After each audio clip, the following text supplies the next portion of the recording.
Yeah. Hey, morning, Senator Roberts. How you going? Morning, my brother. How you going? I good, man. You're live on the air? Boy, all right.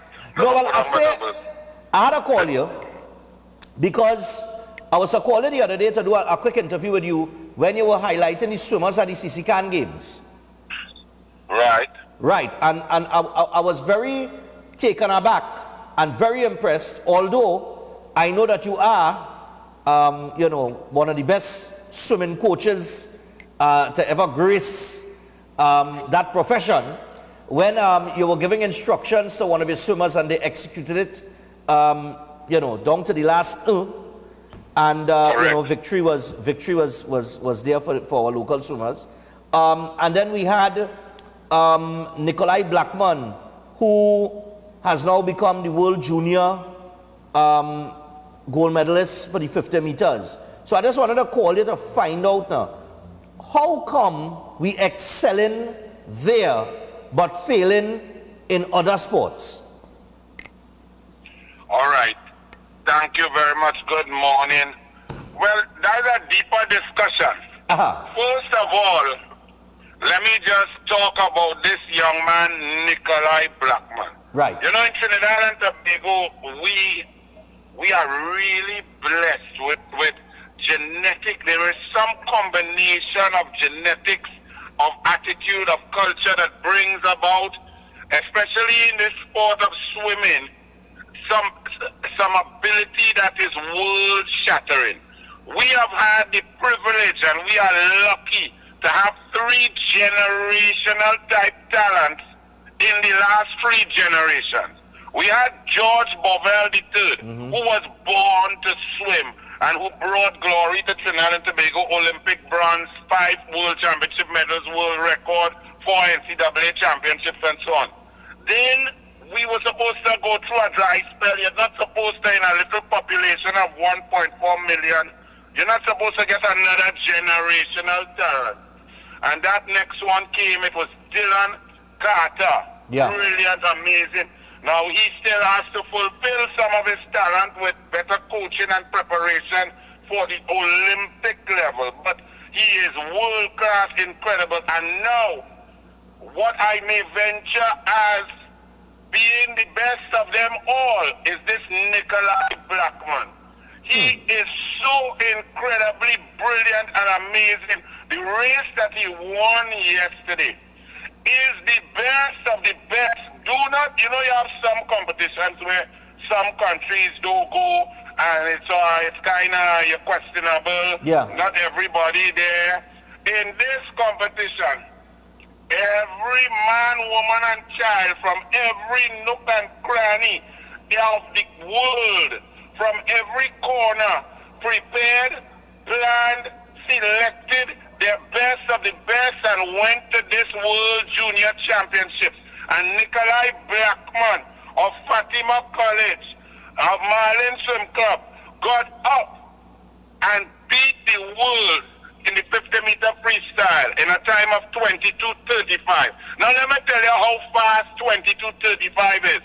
He is only 18, and for sprinting, a boy becomes a man for sprinting by the time he is about 24 years old. Right. Because you have to develop your anaerobic system, which is what we call in local parlance, you have to get man strength. Right. You understand?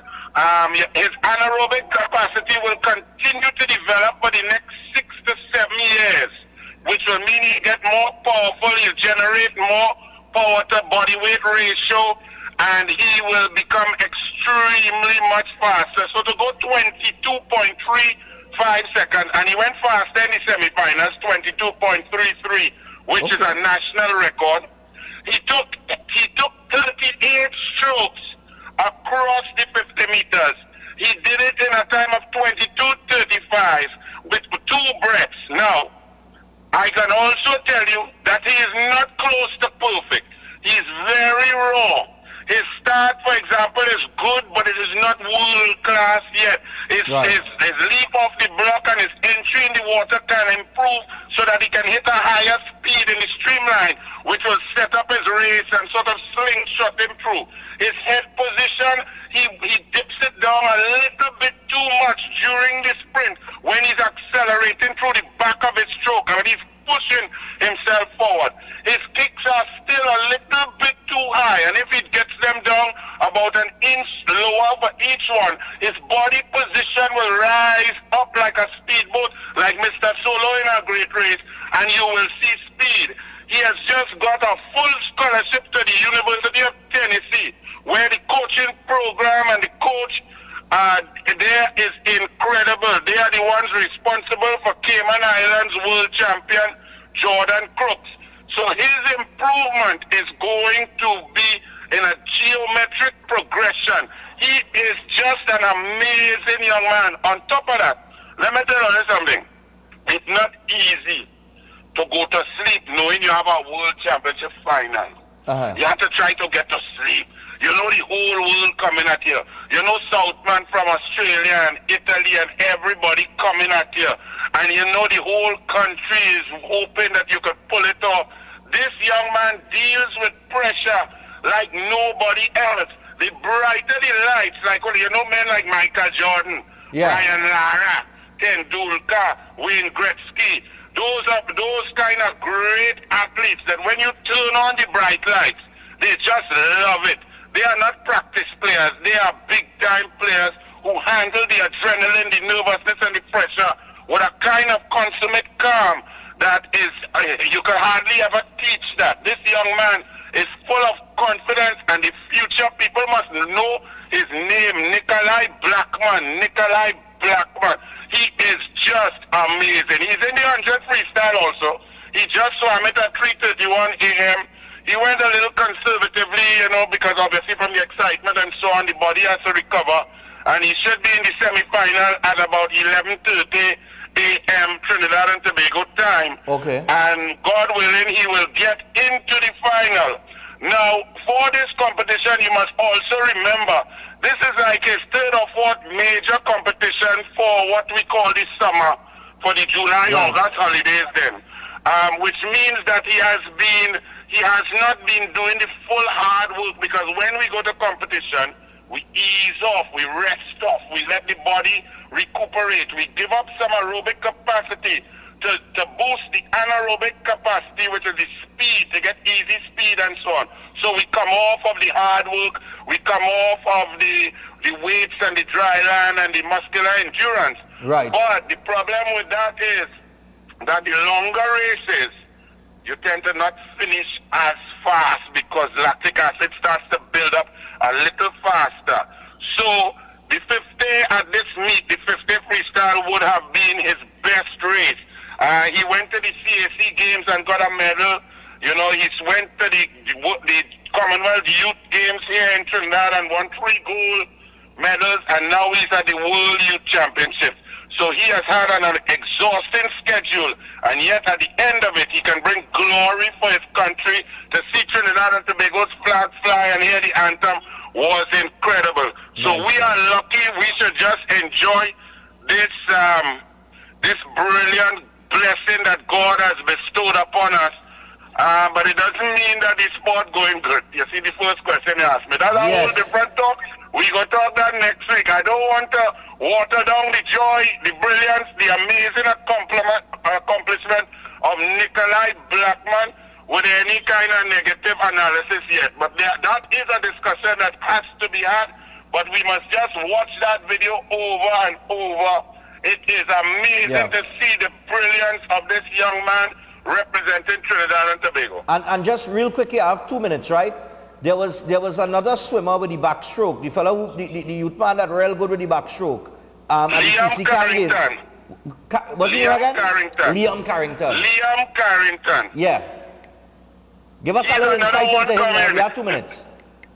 Yes, but he is younger. He's still in the 14 age group, just about 15. But he is so amazing, it's unbelievable. Again, I don't know how God has blessed us with this kind of talent.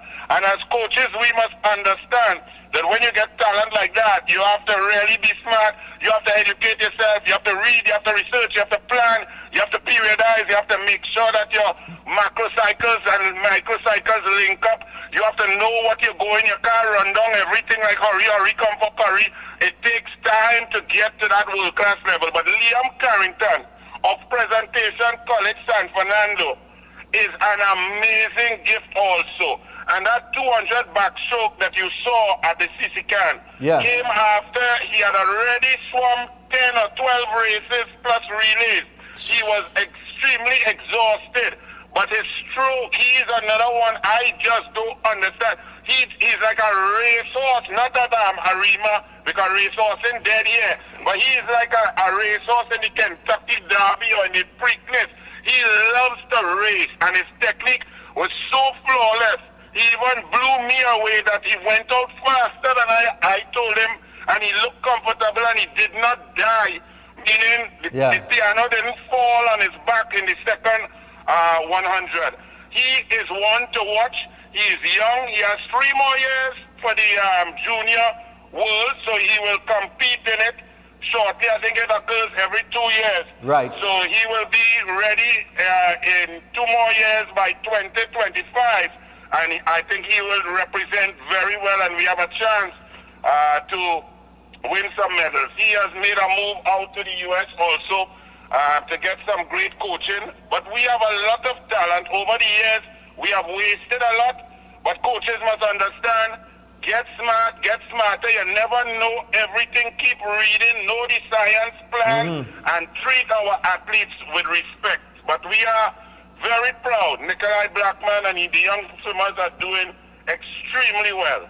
Nice, man. Well, Senator Roberts, we'll talk again soon on that particular topic. But we will bask in the glory of Nikolai Blackburn and, of course, everything that's going on in the sport of swimming with our local swimmers. But thanks for the time, we man. have to talk that because, especially when I see Curacao look like USA in the Hazy Crawford Stadium against we last night. Never mind we win. I was confused a little bit there with our football. But we're going to talk all that coming up. Blessings. All right, man. Take it easy.